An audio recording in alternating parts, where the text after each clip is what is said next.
Hi, this is LauraJthe.Treetalker with 3 things to think about for the next couple of days, courtesy of the trees. I drew these 3 cards. Sausage tree tradition, customs, beliefs, or doctrines that have been passed on from generation to generation through constant usage, rituals, or observances. Palo Verde, cooperation, the process of working together to achieve the same end through combined effort, compromise, and mutual support. Shack, apportioning, to divide and allocate, as in assigning different aspects of a job or function, or to dispense goods and services within a specific group. These 3 cards speak to me of the way a democratic government was intended to work. You have a set of beliefs, and in order to use those beliefs to create a practical way of life, you establish a set of rules and practices that everybody agrees to follow, so that the vast majority of people will benefit from them and have a chance to participate in enacting, enforcing, and when necessary, changing these rules and practices if it becomes apparent that they don't work.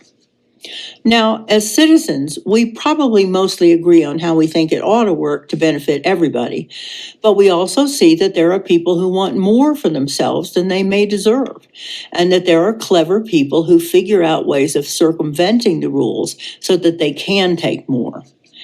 Like many, I believe that we are reaching a critical point in our spiritual existence on this planet. The question is, will we move in the direction of goodness, justice, love of all things in creation, and right action? Or will we go down the path upon which we justify our actions through blame of others, take revenge instead of granting forgiveness, and plunge into a sea of unending greed and fear rather than generosity and goodwill? I believe humanity will choose the first path, and I think the votes we took this week here in America proved me right, even though it may look like a small step. The teachers of all the great religions preach the same thing: love God and love each other. So let's think about what we can do to take care of each other and all of God's creation, because what we do to benefit it will benefit us.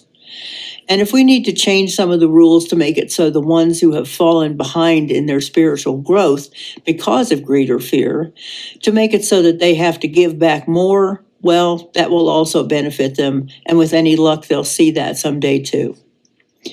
And if you look at the meanings on these 3 cards and your mind takes you someplace a little different than mine has, that's okay. The trees can speak to anyone who'll listen. So that's it for today. Thanks for watching. This is LauraJthe.Treetalker. Hit subscribe if you haven't already, and I'll see you next time. Bye.